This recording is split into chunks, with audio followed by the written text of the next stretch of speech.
Okay, so hi everybody, it's Jill. I'm pre-recording my presentation here for you because I'm unable to get into the classroom and actually present it to you guys face to face.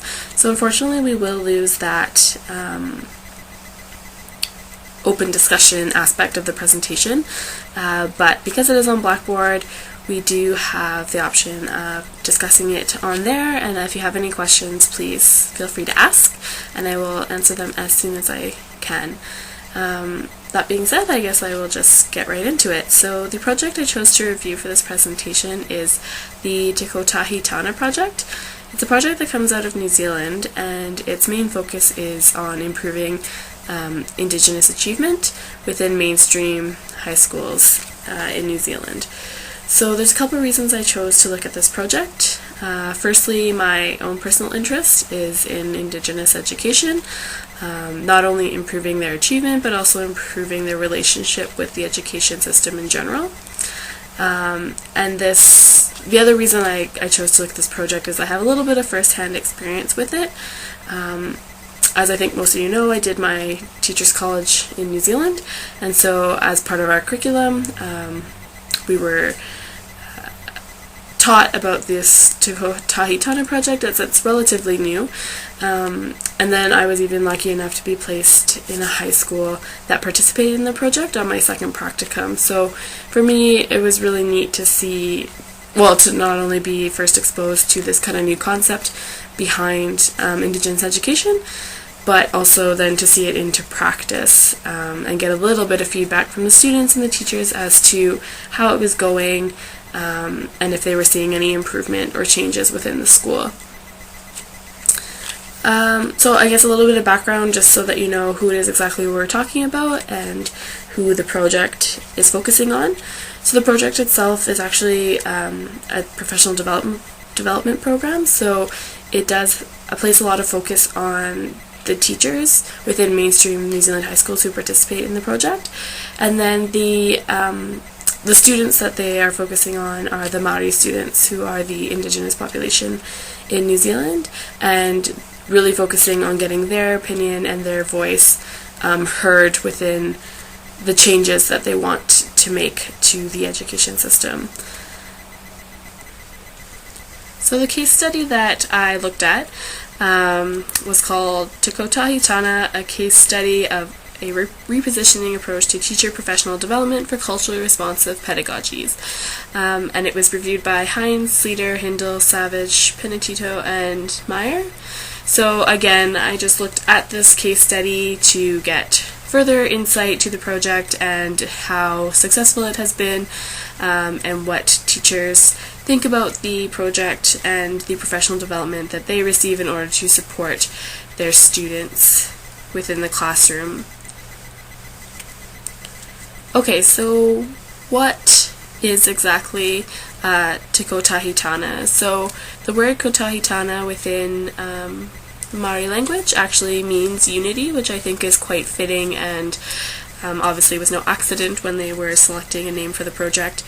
I think the unity that they're referring to is unifying the gap, or bridging the gap between obviously Maori achievement within school and non-Maori students' achievement in school, so bridging that gap, bringing them together, but also I think most importantly it's about unifying the curriculum and making sure that Indigenous education and their culture and their perspectives are included, and not only included but actually respected within the classroom. And that respect needs to come from all levels, so it needs to be a student-to-student respect as well as a teacher-to-student respect. So I think the name is quite fitting for the project. Like I said kind of in the intro there, that it is both research and a professional development program within New Zealand.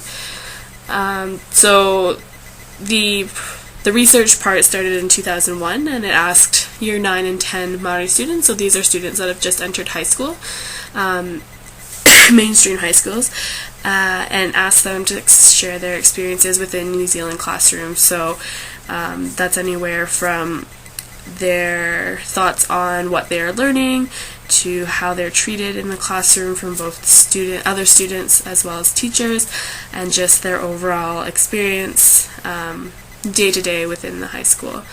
The research was led by Russell Bishop and his education team at the University of Waikato in New Zealand, and I guess it's kind of important to mention that that particular university is on the North Island, and the North Island is actually where 3/4 of the Maori population live, and so that's why I guess it came out of there. And he was a teacher who just looked around the classroom and saw this disparity and was just like, what is causing this, and how can I fix this kind of thing? How can we help these students?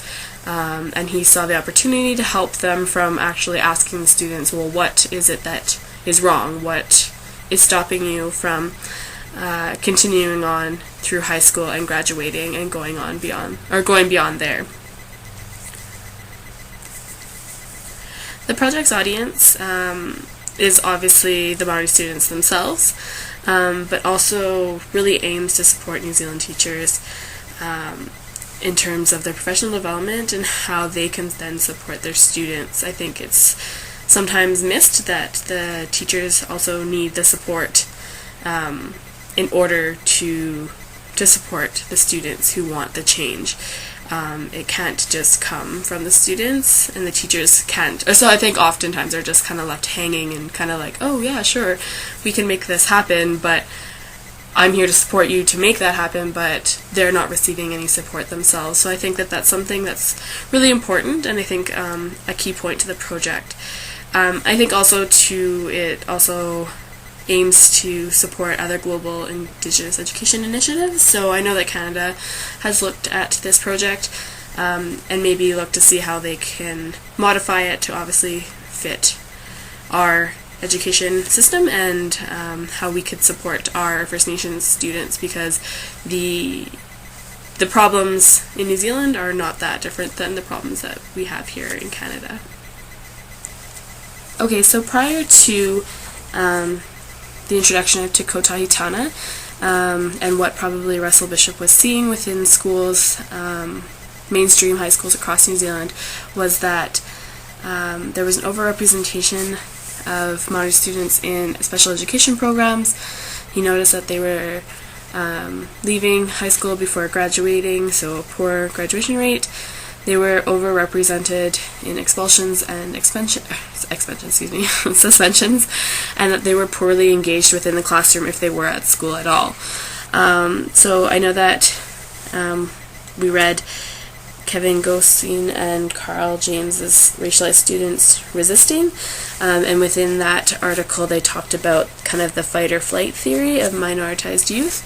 So I think that this kind of pre-Te Kotahitana kind of situation fit into that quite well, and I think it also reflects on the fact that the youth they feel forced to make that choice, that I either have to make a stand and I have to really fight for what is wrong and what I need to change, or to just leave. And more often than not, it's easier to just leave, especially if they're not getting that support from the teachers to make that change.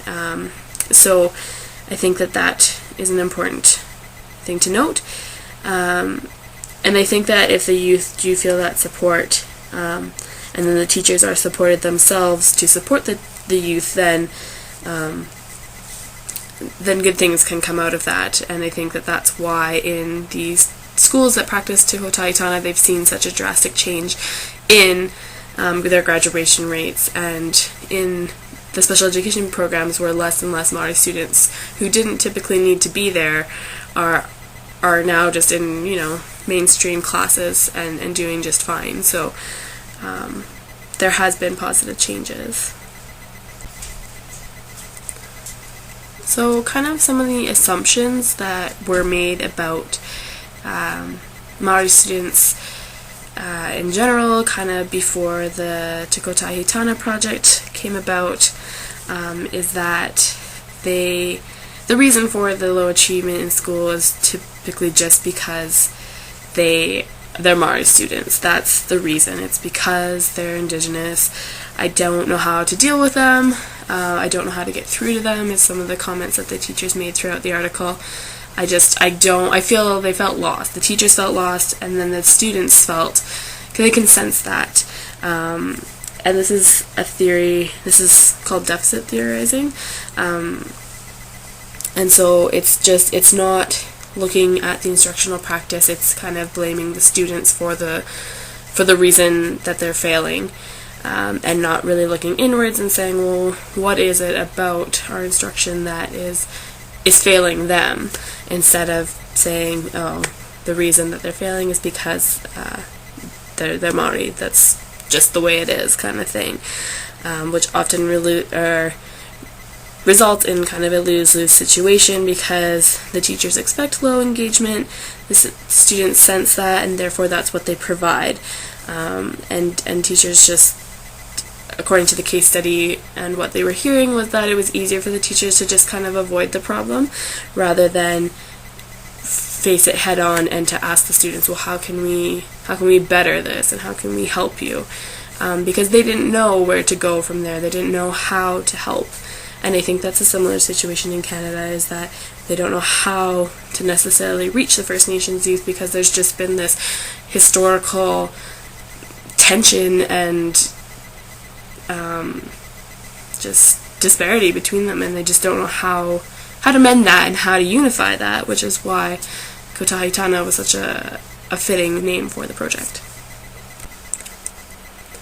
One of the biggest themes throughout the case study and within the Kotahitana project itself is this idea of shifting of power, and giving more power to the students in terms of their voice being heard and making changes that fit them and that they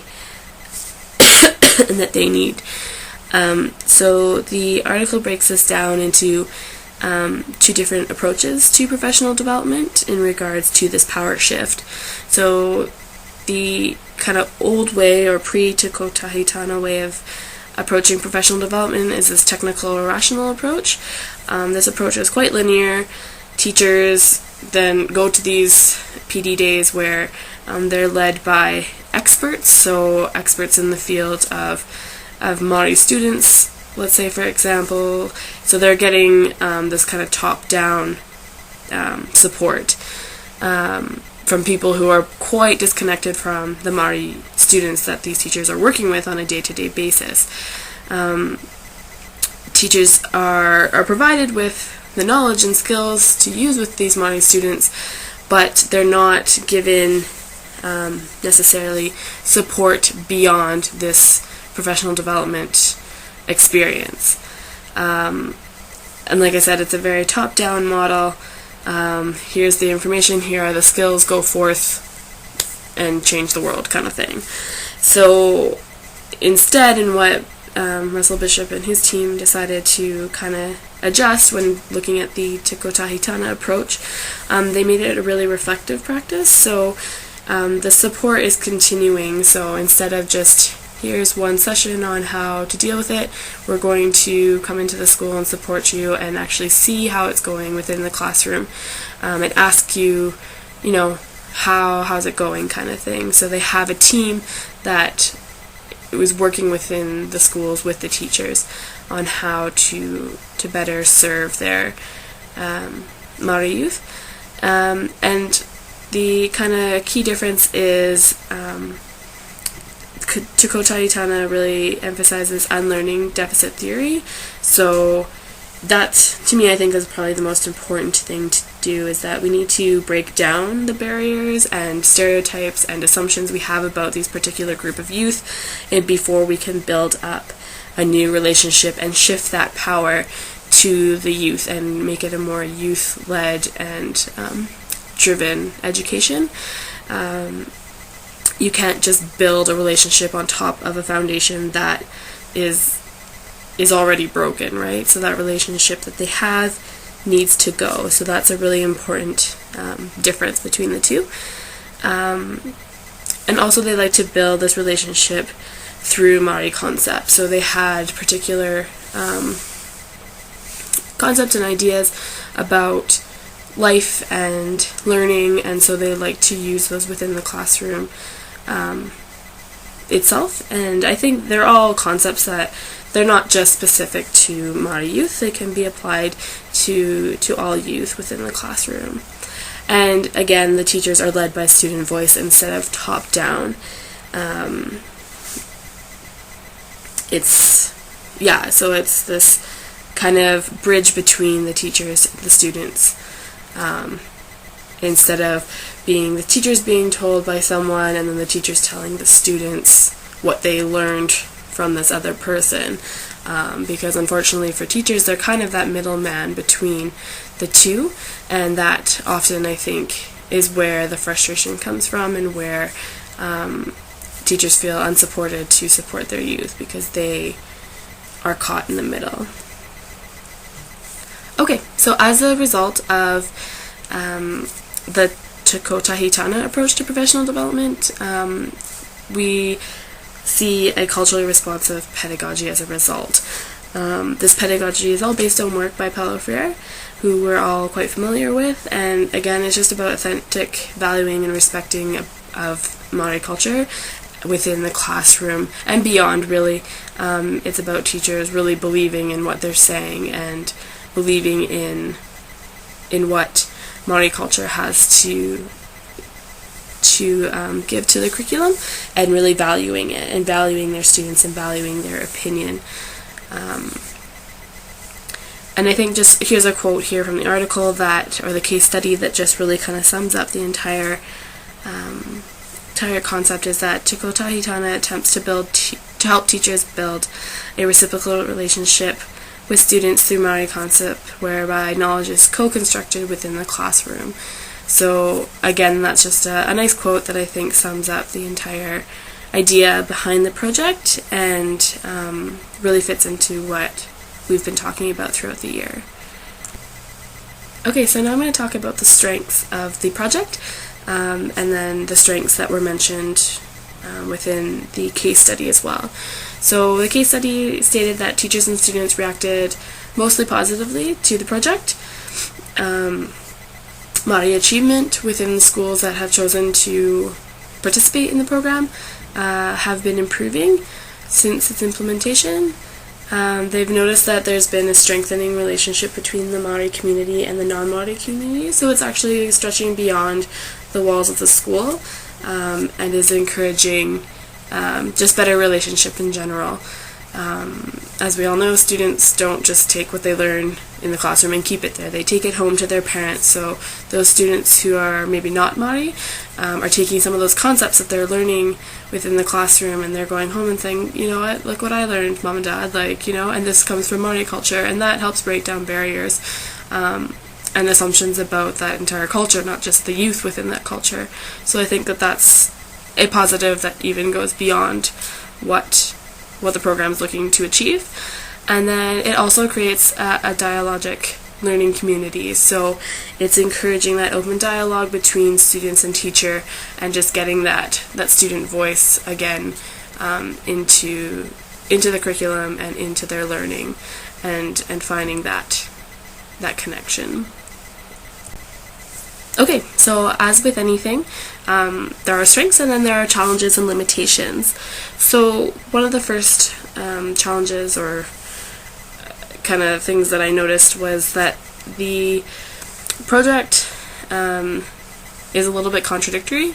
It asks teachers to be the agents of change through professional development, but also encourages them to step back and let the students lead, and be their own leaders of change in identifying what barriers there are to Māori achievement within education.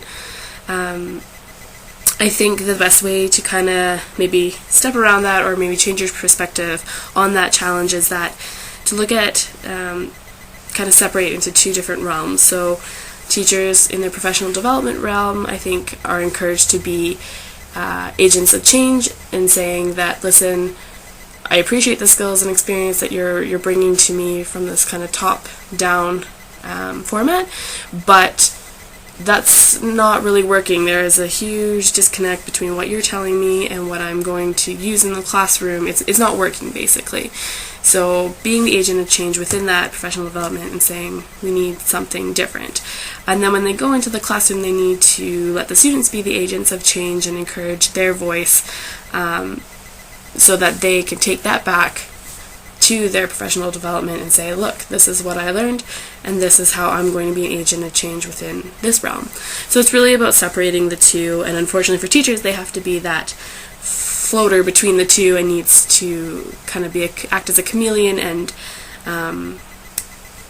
be different depending on where they are. So I think if you look at it from that perspective, you can kind of maybe sidestep around that challenge.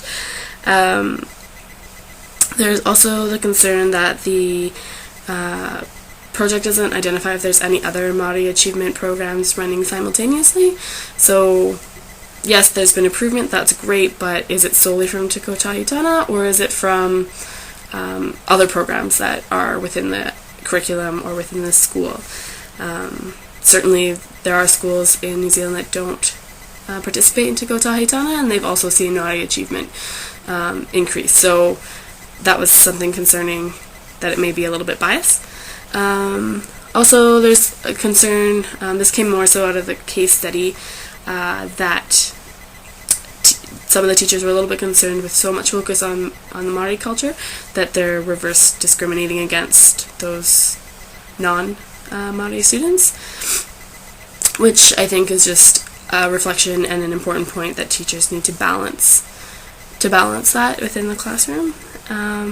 Also, with working with teachers, they're coming in at all different levels of culturally responsive pedagogies. So in terms of developing the professional development program, they just have to kind of play with that balance.